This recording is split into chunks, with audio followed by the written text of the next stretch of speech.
गिनती की किताब और उसका 26 अध्याय सब निकाल लीजिए, हम सब पढ़ेंगे, 1-2 वचन पढ़ेंगे। फिर यहोवा ने मूसा और एलियाजर नामक हारून याजक के पुत्र से कहा, इजरायलियों की सारी मंडली में जितने 20 वर्ष के या उससे अधिक अवस्था के होने से इजरायलियों के बीच में युद्ध करने के योग हैं, उनके पितरों के घरानों के अनुसार उन सभी की गिनती करो। आमीन। प्यारे प्रभु, इस पवित्र वचन को आप हमें खोल कर दें। ये वचन हम हर एक के जीवन में काम करे, हमारी समझ खुल जाए। आपके हाथ में सौंपते हैं पवित्र आत्मा, संगति का संचालन आप करें। यीशु मसीह के नाम से हम प्रार्थना को मांगते हैं, आमीन। तो इधर लिखा है, इजरायलियों की सारी मंडली में जितने 20 वर्ष के या उससे अधिक अवस्था के होने से इजरायलियों के बीच युद्ध करने के योग्य हैं, उनके पितरों के घरानों के अनुसार उन सबों की गिनती करो। जो 20 वर्ष से क्या हो गए, अधिक हो गए। सेना में क्या करना है, उनको भर्ती करना है। आपको मालूम है वर्तमान में भी इजराइल एक ऐसा देश है जिसमें मेरे ख्याल से लड़का 21 साल का जब होता है और लड़की 18 साल की जब होती है, तो लड़के को शायद 5 साल और लड़की को 3 साल ट्रेनिंग देते हैं। आज भी इजराइल एक सेना है। सेना मतलब बुजुर्ग भी क्या हैं, कोई रिटायर नहीं है। इस समय जो लड़ाई चली हो ना इजराइल में, नौजवान लड़कियां मोबाइल लेके घरों में खेल नहीं रही है, रोटियां बनाकर नहीं खा रही हैं, बॉर्डर पर खड़ी हुई। कौन? नौजवान लड़कियां। चुना हुआ देश है, चुना हुआ वंश है, चारों तरफ दुश्मन, अगर लड़ेंगे नहीं तो मरेंगे। हमने समझना है। इजरायलियों को हम समझेंगे तभी हम अपने आत्मिक जीवन को भी क्या कर पाएंगे, समझ पाएंगे। तो हमें दूध पीने वाले बने रहेंगे तो फिर तो कौन सा ही है, फिर तो मतलब अपने आप पे के लिए जीना है। वो निप्पल से दूध पीने वाले हैं, अभी तक सियाने नहीं हुए, अभी तक हमें उस लिस्ट में गिनता भी नहीं है परमेश्वर। मूसा जब सियाना हुआ तो कुछ कर रहा है। परमेश्वर को भी उम्मीद, हम भी अपने बच्चों को देखते रहते हैं, कब ये बड़ा हो, कब इसका लाइसेंस बनवाऊं, कब इसको गाड़ी दूं, कब इसका वोटर आईडी बनवाऊं, कब इसको वोट डालने का अधिकार मिले।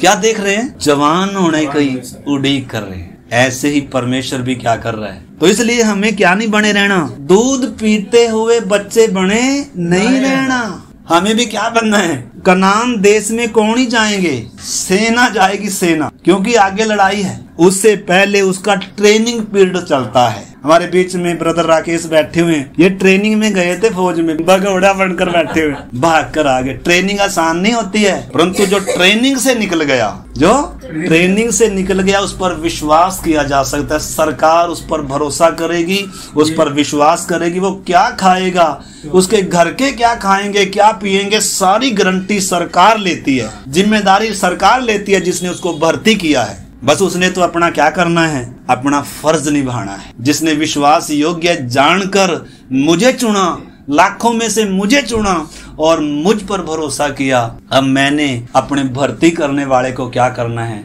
प्रसन्न करना है। परंतु अगर पहली बात तो हम सेना में भर्ती होने योग्य है, अभी तक बने ही नहीं है। ऐसा भी हो सकता है हम आत्मिक तौर पर तो मतलब उद्धार पाए कि तो हम कितने हो गए, 20 साल के हो गए, 30 साल के हो गए, लेकिन अभी भी हमारे मुंह में क्या हो, निप्पल हो। मतलब आत्मिक स्थिति ऐसी है। पौलुस कह रहा है अभी तक अगर तुम में लड़ाई झगड़े होते हैं तो क्या तुम शारीरिक नहीं, क्या तुम मनुष्य की रीति पर नहीं चलते? अगर अभी तक हम शरीर में ही लड़ते झगड़ते हैं तो शारीरिक हैं। हाँ। शरीर में थोड़ा लड़ना झगड़ना, अरे शत्रु से लड़ना है, दुश्मन से लड़ना है। हमारी लड़ाई किन से है? अधिकारियों से, प्रधानों से है, दुष्टता की आत्मिक सेनाओं से है, जिसने संसार को अपने कब्जे में कर रखा है। उसके वश से लोगों को क्या करना है, छुड़ाना है। तो अगर अभी तक हमने बपतिस्मा लेकर बहुत दिन हो गए, लेकिन अगर अभी तक हम सेना में क्या नहीं हुए, भर्ती नहीं हुए, तो फिर हमसे कोई उम्मीद है स्वर्ग को? और दूसरी बात, सेना जाएगी, मतलब यर्दन पार कौन करेगी?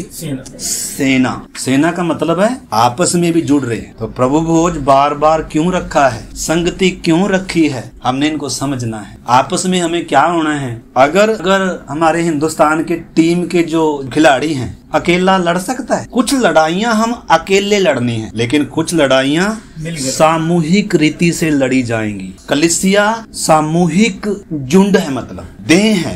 परिवार है। परमेश्वर ने हमें अन्य जातियों में से, कोई पढ़ा लिखा है, कोई अनपढ़ है, कोई गरीब है, कोई अमीर है, मतलब हिंदू मुस्लिम सिख, सबको जोड़ा है परमेश्वर ने। सब में कमियां हैं, लेकिन कलीसिया वर्कशॉप है। कलीसिया क्या है? वर्कशॉप है, जहाँ पवित्र आत्मा काम कर रहा है, जहाँ प्रभु काम कर रहा है, जहाँ सबको एकता में ला रहा है। एक देह होने के लिए हम चुने गए हैं, हमने समझना है। अगर अभी तक हम अपने आपे के लिए जी रहे हैं तो हम प्रभु के लिए कुछ नहीं कर रहे, हम नाश होने वालों के लिए कुछ नहीं कर रहे। व्यक्तिगत भी हमारा काम है, सामूहिक रीति से भी हमारा काम है। सेवा में बहुत साधन चाहिए होते हैं, सेवा में बहुत प्रार्थनाएं चाहिए, सेना के तौर पर लड़ाई लड़ी जाती है। हमने समझना है मेरे प्यारे भाई बहनों। बहुत सारे लोग मतलब सोचते हैं बस संडे की रात ना 2 घंटे जुड़ के चलो जी संगति होगी। ये धोखा है। जब तक एकता में नहीं आएंगे, जब तक आपस में एक दूसरे की, हाँ गलतियां हैं, लेकिन इधर ही तो गलतियां हमारी क्या होंगी,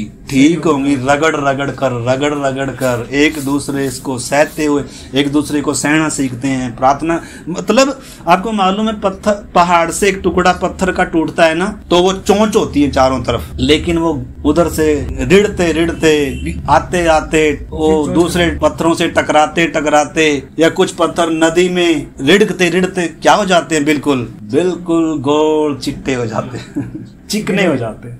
मतलब किसी को उनसे क्या नहीं लगती, फिर ठेस नहीं लगती। अगर चोंच है तो ठेस ही लगेगी, दूसरों को क्या ही लगेगी, क्योंकि रगड़ाई हुई नहीं। तो रगड़ाई चलती है भाई, घर में भी रगड़ाई, कलीसिया में भी रगड़ाई। ये वर्कशॉप है। इधर हम सब बिगड़े हुए हैं, बिगड़ा हुआ स्वभाव है, इसको सुधारा जा रहा है। ये जो पवित्र शास्त्र है, इसमें क्या भी है, शिक्षा है, इसमें ताड़नाएं हैं, और इसमें क्या है, उपदेश है भाई जी।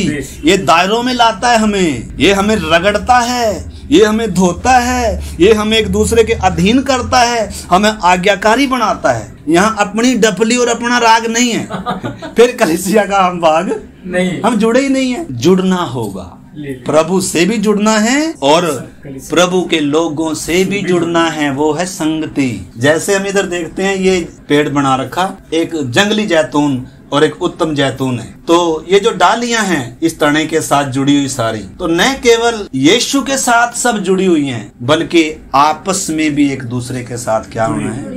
आपको मालूम है, इस समय भी हमारी कलीसिया में हमारी कुछ बहन ऐसी हैं, घर से बहुत परेशान है, अकेले चलते चलते वो परेशान है। कलीसिया उनके लिए प्रार्थना करनी है, एक मन होकर। हम किसकी मदद करते हैं? जो हमें अच्छा लगता है।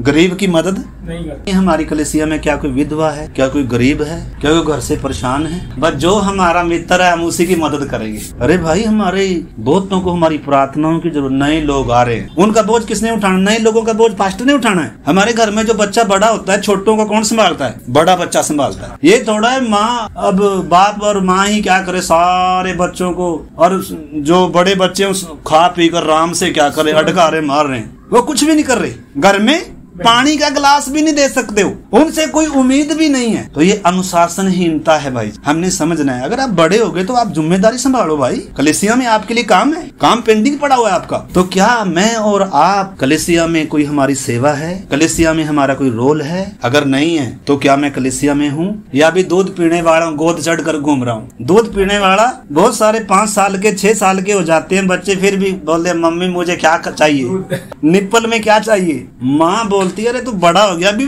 क्या कर। इसलिए फिर ताड़नाएं होती हैं। क्या होती है? ऐसी ताड़नाएं। माँ कई बार तो अंदर रोक कर ऐसी लगाती है चमाड़े, ऐसी छड़ियां लगेंगी, फिर परमेश्वर फिर ताड़ना भी करेगा। क्योंकि परमेश्वर ने हमें एक देह होने के लिए चुना है भाई जी, हमें एक परिवार होने के लिए चुना है। पहली सदी के विश्वासियों को आप देख सकते हैं, एक सेना के तौर पर है। सेवक प्रचार कर रहे हैं, कलीसिया लो लगाकर प्रार्थना कर रही है। ऐसा थोड़ा सेवक प्रार्थना कर रहा है, कलीसिया आराम से क्या कर रही है, अपना खाना बना रही है, काम धंधे। हाँ, काम भी हमने करना है, लेकिन काम प्रभु के लिए करना है। काम किसके लिए करना है? प्रभु के लिए करना है। क्या आप जो काम कर रहे हैं, क्या वो प्रभु के लिए कर रहे हैं, क्या अपने लिए कर रहे हैं? तो ये बहुत सारे सवाल हैं। अन्यथा फिर हम मरुभूमि में क्या करते रहेंगे? हम ऐसे चल सकते हैं, लेकिन मरुभूमि में घूमेंगे। मरुभूमि का जीवन दर्शाता है अपने लिए जीना, यर्दन पार नहीं करे। हमने समझना है मेरे प्यारे भाई बहन। तो इधर हम देखते हैं, जो 20 वर्ष से अधिक आयु के हो गए उनकी गिनती ली जा रही है, सेना में भर्ती किया जा रहा है। क्योंकि अब सामने लड़ाई है, कनान देश सामने है। मरुभूमि का सफर लगभग क्या हो चुका है, खत्म हो चुका है। आपको मालूम है, थोड़ा सा मैं आपको बैकग्राउंड थोड़ा सा समझाता हूँ, कईयों को मालूम है लेकिन फिर भी याद दिलाने के लिए। सिर्फ इजरायली जब मिस्र से निकले थे तो सेना के तौर पर नहीं थे। इनके जीवन में कोई अनुशासन नहीं था, खाने का अनुशासन नहीं था, उठने का अनुशासन नहीं था। आज भी आपको मालूम है हम में से कितनों को ना तो उठने का अनुशासन, कभी हम 8 बजे उठ जाएंगे, कभी हम 7 बजे उठ जाएंगे, कभी हम 6 बजे उठ जाएंगे।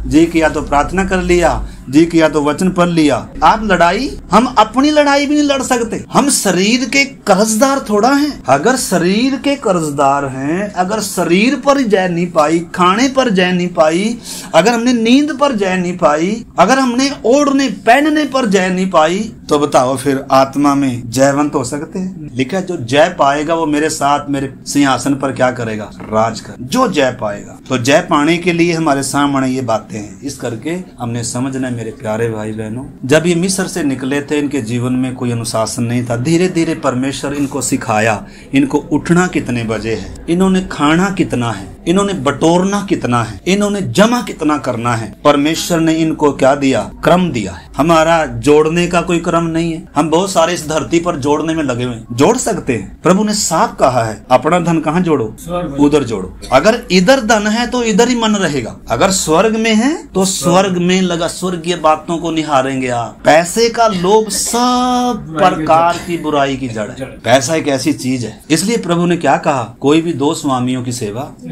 पैसे को एक स्वामी के तौर पर कहा है। इस करके मेरे प्यारे भाई बहनों, ने पैसा चाहिए, हमने काम करना है, लेकिन प्राथमिकता वो नहीं है। प्राथमिकता परमेश्वर का राज्य है और परमेश्वर की धार्मिकता, मेरा आत्मिक जीवन, मेरा परमेश्वर के साथ संबंध, मेरी जिम्मेदारी। मुझे परमेश्वर ने कलीसिया में रखा है, मेरा कलीसिया में काम है, कलीसिया में भी काम है और संसार में भी काम है। मैं चुना गया पात्र हूँ, परमेश्वर मुझसे उम्मीद करता है, मुझे जगत की रोशनी कहा है, कलीसिया के प्रति मैं जिम्मेदार हूँ, मैंने काम करना है। ठीक है ना? तो हर एक ने, मेरे भाई बहन ने, हम सब ने समझना है, पूछना है, पास्टर जी मेरे लायक कोई काम है क्या, मेरे लायक कोई सेवा है? हम तो फोन भी नहीं करते, कभी कुछ काम ना दीजिए। अगर ऐसी सोच होगी तो बताओ फिर कैसे बढ़ेगा, कैसे प्रभु आशीष देगा? जब बच्चा जवान हो जाता है तो काम संभालता है कि नहीं संभालता? अपना काम है कि बगाना करता है? जब बच्चा बड़ा हो जाता है अपना समझ कर करता है कि बाप का समझ कर करता है? जब तक इस काम को अपना नहीं समझेंगे, कलीसिया को अपना नहीं समझेंगे,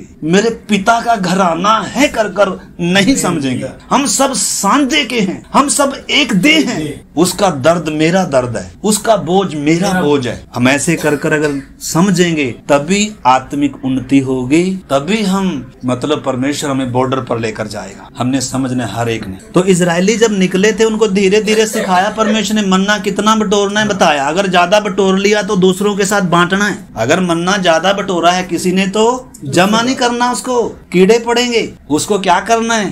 बहुत सारे ऐसे हैं कलीसिया में जिनके पास नहीं है, उनके साथ क्या करना है? बांटना है भाई जी। हम सब ने समझना, कान खोल कर। और नहीं तो पता है फिर मतलब हम आत्मिक उन्नति कभी नहीं कर पाएंगे, हम अपने आप पे से कभी बाहर नहीं आ पाएंगे, हम परमेश्वर को अपना सर्वोच्च कभी नहीं दे पाएंगे। ठीक है, इसको प्रार्थनाओं के साथ हमने समझना है मेरे प्यारे भाई बहनों। तो सिनाई पर्वत पर परमेश्वर इनको ले आया, 1 महीने में करीब उधर ले आया परमेश्वर, और 1 साल तक उनका पड़ाव सिनाई पर्वत पर था। परमेश्वर ने उनको उधर उनके साथ वाचा बांधी, प्रतिज्ञा किया, तुम मेरी प्रजा और मैं तुम्हारा परमेश्वर हूँ। वाचा बांधी। सिनाई पर परमेश्वर ने इन सब से बात करी। सिनाई पर वो दृश्य इन सब ने एक एक ने देखा है। परमेश्वर ने हाथ से लिखकर व्यवस्था दी। जब गिनती की किताब 1 अध्याय और 10 अध्याय तक हम पढ़ते हैं ना, तो उधर हम देखते हैं इजरायली सिनाई पर्वत से एक सेना के तौर पर तैयार होकर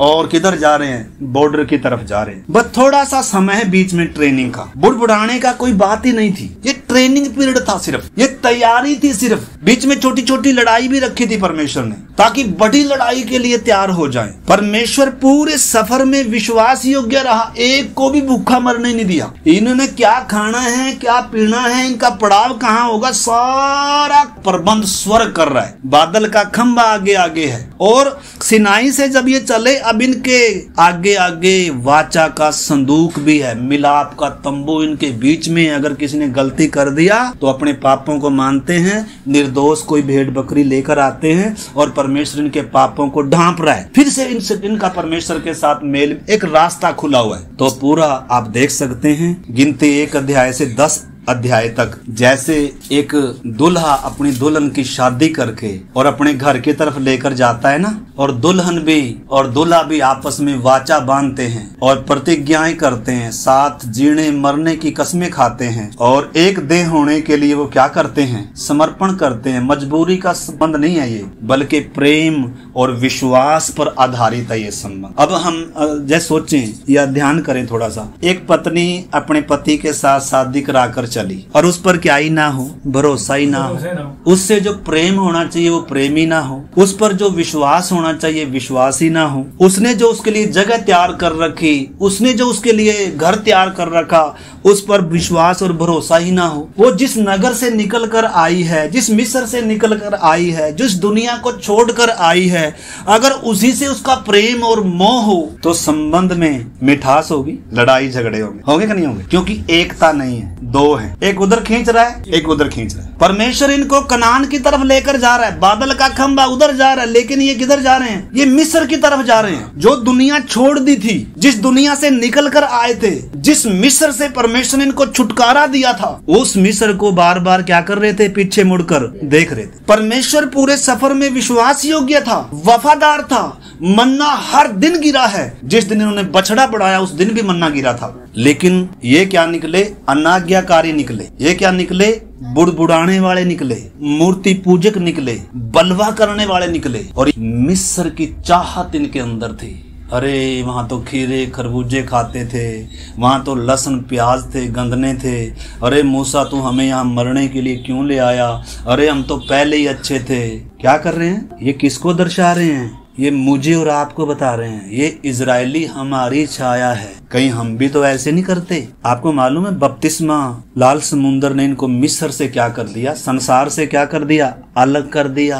बपतिस्मा एक व्यक्ति को संसार से अलग करता है। बपतिस्मे का मतलब क्या है? हमने समझा बपतिस्मे का क्या मतलब। लाल समुंदर ने इनको मिस्र से अलग किया। लाल समुंदर में आपको मालूम है परमेश्वर ने बंद भी कर दिया। क्यों बंद कर दिया? अब पीछे नहीं जाना। परमेश्वर नहीं चाहता मिस्र की तरफ देखें भी, परमेश्वर चाहता लक्ष्य की ओर देखें, निशाने की ओर देखें, नए यरूशलेम की ओर देखें। मैं तुम्हारे लिए जगह तैयार करने जा रहा हूं, अति शीघ्र आऊंगा। परमेश्वर ने हमें आशा दी है। इजरायलियों के पास आशा थी, प्रतिज्ञात देश था, दूध और मधु का देश था। लेकिन आपको मालूम है वो क्या निकले? विश्वास योग्य नहीं निकले, वफादार नहीं निकले। और सिनाई पर जितनी गिनती ली गई थी, ये दूसरी गिनती ली जा रही है 26 अध्याय में। हर एक गोत्र की उसके कुलों के अनुसार क्या ली जा रही है? गिनती ली जा रही है। कोई भी इजरायली, कोई भी विश्वासी फालतू नहीं, स्टपनी नहीं है कोई। हर कोई जिम्मेदार है। हर किसी को परमेश्वर ने चुना है, हर किसी को कलीसिया में रखा है। उसकी अहम रोल है, उसका कलीसिया में उसकी अहम जिम्मेदारी है, उसका काम है, उसका संबंध है। उससे परमेश्वर आशा रखता है। हमारे घर में भी अगर एक ही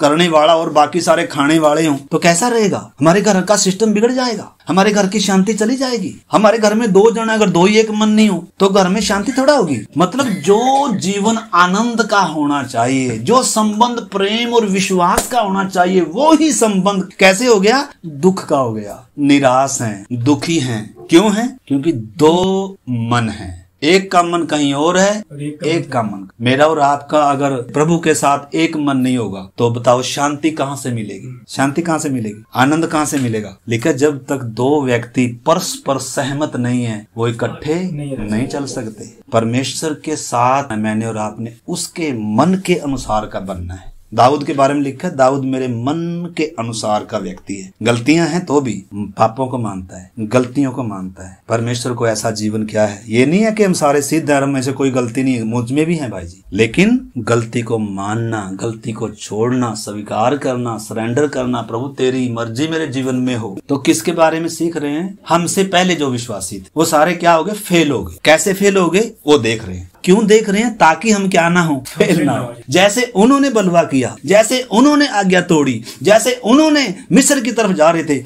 ऐसे हम ना करें। तो आप मेरे साथ पढ़ लीजिए 51 इसी का 26 का 51। सब इजरायलियों में से जो गिने गए थे वे यही थे, अर्थात 6,01,730 पुरुष। 6,01,730 सैनिक भर्ती किए गए। तो आपको मालूम है ये नई भर्ती है, ये दूसरी भर्ती है। पहली भर्ती वाले सारे क्या हो गए? देखो इसको 26 का आप मेरे साथ पढ़ेंगे, 64 से पढ़ेंगे। परंतु जिन इजरायलियों को मूसा और हारून याजक ने सीने के जंगल में गिना था, उनमें से एक भी पुरुष इस समय के गिने हुए में न था। सिनाई पर भी गिने गए थे, एक सेना के तौर पर निकले थे सिनाई पर्वत से। जैसे दुल्हन और दूल्हा निकलते हैं, दुल्हन दूल्हे के पीछे पीछे चलती है, विश्वास और प्रेम के साथ चलती है, भरोसे के साथ चलती है कि जिसने मेरे साथ वाचा बांधी है ये मेरे साथ विश्वास योग्य रहेगा, वफादार रहेगा। मैंने भी क्या करना है? इसको अपना स्वामी समझना है, सिर समझना है, इसका आदर करना है। जो ये बोलेगा मैं करूंगी कर कर वायदा,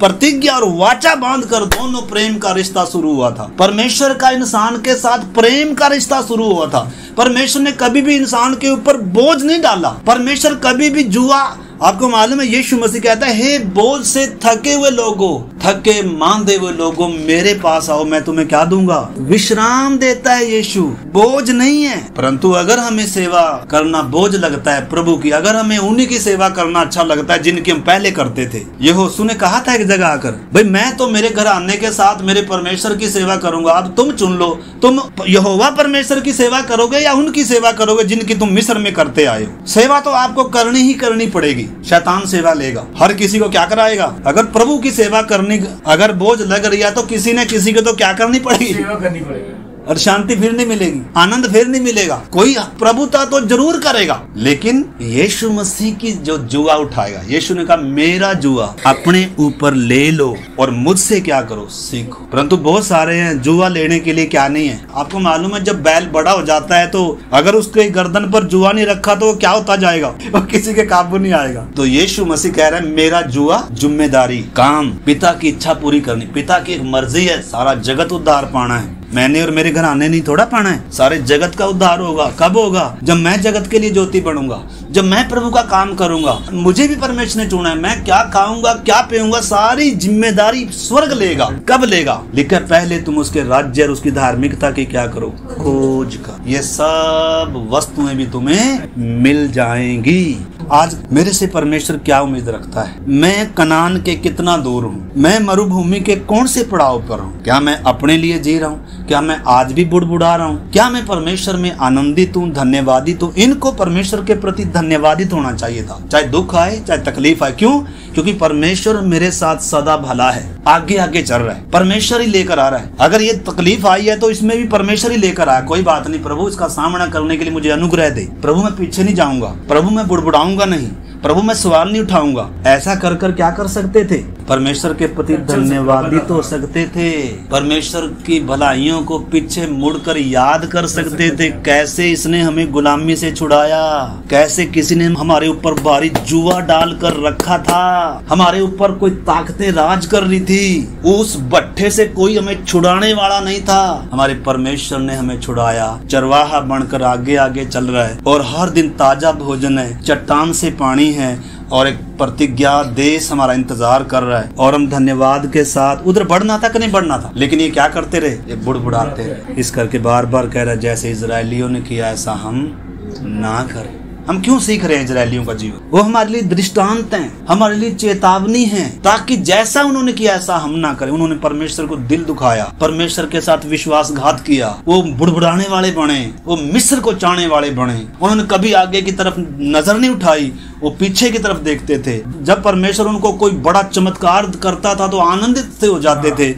लेकिन थोड़ी सी दुख तकलीफ आती थी तो वह बुड़बुड़ाने लगते थे। मेरा और आपका क्या हाल है? क्या मैं परमेश्वर में धन्यवादित हूँ? दुख आए, तकलीफ आए, प्रभु मैं तेरा धन्यवाद करता हूँ। या हम सुख सुख में परमेश्वर का धन्यवाद करने वाले हैं? हम कब करेंगे परमेश्वर का धन्यवाद? जब कोई घटना होगी, कोई दुख नहीं होगा, कोई दुख नहीं होगा। क्या विश्वास है, विश्वासी भी है। हमारा विश्वास परखा जाना है। आग में ताए हुए सोने से भी कहीं बहुमूल्य होना है वो विश्वास। तो इस करके परमेश्वर हमें तैयार कर रहा है। मेरे प्यारे भाई बहनों, हमने समझना है। दुख तकलीफ भी आती है, परमेश्वर पर ही भरोसा रखना है। उसके कोड़े खाने से हम चंगे हुए हैं। उसने वाचा बांधी है, मैं तुझे कभी नहीं छोड़ूंगा, कभी नहीं त्यागूंगा। जब दुख आए उसके चरणों में आना है, उससे दूर नहीं जाना। इस करके इन बातों का हमने ध्यान रखना है। तो इधर हम देखते हैं, लिखा है, परंतु जिन इजरायलियों को मूसा और हारून याजक ने सीने के जंगल में गिना था, उनमें से एक भी पुरुष इस समय के गिने हुओं में नहीं था। कितनी दुख की बात है। कितने गिने गए थे?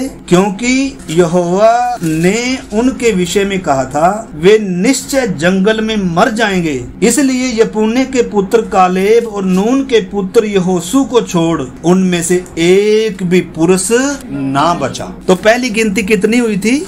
गिनती 1 अध्याय 46 वचन पढ़ेंगे। पहली गिनती में कितने लोग भर्ती किए थे, कितने सैनिक थे जो जंगल में नाश हो गए, जो ट्रेनिंग में ही नाश हो गए। 44 से पढ़ेंगे। इस प्रकार मूसा और हारून और इस्राएल के 12 प्रधानों ने, जो अपने अपने पितरों के घराने के प्रधान थे, उन सबों को गिन लिया और उनकी गिनती यही थी। इसलिए जितने इस्राएली 20 वर्ष या उससे अधिक आयु के होने के कारण युद्ध करने के योग्य थे, वे अपने पितरों के घराने के अनुसार गिने गए, और वे सब गिने हुए पुरुष मिलाकर 6,03,500 थे। तो पहली गिनती में जो सेना में भर्ती हुए थे, गिने गए थे, वो कितने थे? 6,03,500 सैनिक थे, जो 20 साल से ऊपर के थे, जो युद्ध लड़ने के योग्य थे। लेकिन रास्ते में अपनी मूर्खताओं के कारण ट्रेनिंग के पीरियड में ही ज्यादा लंबा सफर नहीं रह गया था उनके लिए। जब परमेश्वर का मिलाप का तंबू इनके बीच में था, परमेश्वर की वाचा का संदूक आगे आगे था, याजक लोग, लेवी लोग मंदिर में सेवा कर रहे हैं, इनके लिए प्रायश्चित कर रहे हैं, और गलती अगर कुछ हो रही है तो भेंट बलिदान लेकर अपने पापों को मतलब एक अवसर है इनको कि हाँ माफी है। और हर दिन परमेश्वर वफादार विश्वास योग्यता के साथ इनकी अगुवाई कर रहा था। लेकिन आपको मालूम है, ये सारी सेना क्या हो गई? जंगल में नाश हो। चट्टान से पानी, स्वर्ग से मन्ना, और सारा इंतजाम हम देखते हैं। मुख्य मुख्य घटनाएं हमने देखी थी। विलाम की घटना देखी थी, एक एक घटना देखी थी। कैसे पीतल का सांप यीशु मसीह के बलिदान की छाया था, और कैसे चट्टान से पानी निकाला, चट्टान यीशु मसीह की छाया था। कैसे मन्ना परमेश्वर ने हर दिन खाने के लिए दिया। मन्ना वचन को भी दर्शाता है, मन्ना किसको भी दर्शाता है? यीशु मसीह को भी दर्शाता है, जिसको हमने खाना है, जो जीवन की रोटी है। और मन्ना किसको भी दर्शाता है? जो परमेश्वर हमें पैसा देता है। ये भी क्या है? परमेश्वर का दिया हुआ मन्ना है। इसको भी कितना ही बटोरना है, जितनी इजाजत है। अगर ज्यादा बटोरा है, दूसरों के साथ क्या करना है? बांटना है, नहीं तो कीड़े पड़ेंगे। मन्ने में इजरायलियों के क्या पड़ेंगे? कीड़े पड़ेंगे। हमने समझना है मेरे प्यारे भाई, ये सब हमारी शिक्षा के लिए, ठीक है ना। तो 6,03,500 लोग थे, सैनिक थे, युद्ध करने योग्य थे, लड़ सकते थे, लेकिन सारे के सारे नाश हो गए। उसमें से 2 बचे से। इस करके दूसरी गिनती ली गई, और दूसरी गिनती में कितने से थारे? 6,01,730, यानी कि वो ज्यादा थे। लेकिन सारे क्या हो गए? देखो, दौड़ तो शुरू किया था, लेकिन मंजिल तक नहीं। महत्वपूर्ण है कि हम दौड़ कैसे शुरू करते हैं, लेकिन उससे भी महत्वपूर्ण है कि हमारा अंत कैसा हो। इस करके आइए मेरे प्यारे भाई बहनों, हम इन वचनों के आधार पर आइए हम अपने जीवनों को जांचें, और हम सब प्रार्थना करें। इजरायलियों की पहली भर्ती हुई थी सेना, सब वो क्या हो गए? नाश हो गए। क्यों नाश हो गए? परमेश्वर भला था सारी सफर में। परमेश्वर उनको सिखाने के लिए लेकर आ रहा था। वो आज्ञाकारी नहीं निकले, वो परमेश्वर के प्रति धन्यवादित नहीं थे। उनका मन मिस्र में लगा हुआ था। उनको गुलामी याद नहीं थी कि परमेश्वर ने हमारे साथ कितना भला काम किया, कैसे परमेश्वर ने हमें उस गुलामी में से निकाल कर लेकर आया। हम पहले उनकी सेवा करते थे, उनके दास थे, वो चीजें उनको याद नहीं थी। हम कितने बुरे थे, वो चीजें उनको याद नहीं थी। लेकिन वो मिस्र के खीरे खरबूजे याद कर रहे, बार बार बुड़बुड़ाते थे, हे मूसा तू हमें मरने के लिए यहाँ क्यों ले आया? यहाँ न पानी है न खाने की चीज है। वो मन्ना खा खा करके क्या हो गए? बोर हो गए। उन्होंने मन्ने को भी निकम्मी रोटी कहा। बीच बीच में दंड भी आया। 11वें अध्याय से इजरायली मर कर गिरना शुरू हो गए, क्योंकि मंदिर था उनके बीच में, क्योंकि व्यवस्था थी उनके पास, क्योंकि उन्होंने वाचा बांधी थी कि हम नित्य करेंगे जो तू कहेगा। इस करके दंड आता गया और धीरे धीरे 26 अध्याय तक वो सब बड़ी सेना जंगल में नाश हो। थोड़े दिन का सफर था, उन्होंने लंबा कर दिया। परमेश्वर इनको 38 साल पहले वो कनान देश की सीमा पर ले आया था। उन्होंने कनान देश में जाकर उधर का फल फ्रूट भी खाया था, कनान के उन वस्तुओं को उन्होंने चखा था, लेकिन वो कहने लगे हम आगे नहीं जाएंगे, उधर के लोग तो बलवान हैं। इस करके जब आगे जाने के लिए तैयार नहीं थे, ट्रेनिंग में जब वो फेल हो गए, फिर से परमेश्वर उनको पीछे लेकर आया। ट्रेनिंग पीरियड में फिर से वापस लेकर आया कि तैयार हो जाएं, लेकिन वो तैयार होने की बजाय वो बुड़बुड़ाते थे और वो एक एक कर नाश होते गए। परमेश्वर उनमें से बहुतों से प्रसन्न नहीं था। उन्होंने मन्ना खाया, उन्होंने बपतिस्मा लिया, उन्होंने चट्टान से पिया, लेकिन परमेश्वर उनमें से बहुतों से प्रसन्न नहीं था। हमने 25 अध्याय में देखा 24,000 लोग उस मरी से मर गए। उन्होंने मुआबिन लड़कियों से शादी करी, उन्होंने पवित्रताई को भंग कर दिया, उन्होंने अलगताई को तोड़ दिया और परमेश्वर का न्याय आया। जब तक सब गिरकर मर नहीं गए तब तक परमेश्वर अगली जनरेशन को तैयार नहीं किया। अब ये जो सेना में भर्ती हुए हैं, इनको मैं आगे लेकर जाऊंगा। हालेलुया। आइए मेरे प्यारे भाई बहन अपने जीवनों को जांच। मेरा परमेश्वर के साथ कैसा रिश्ता है?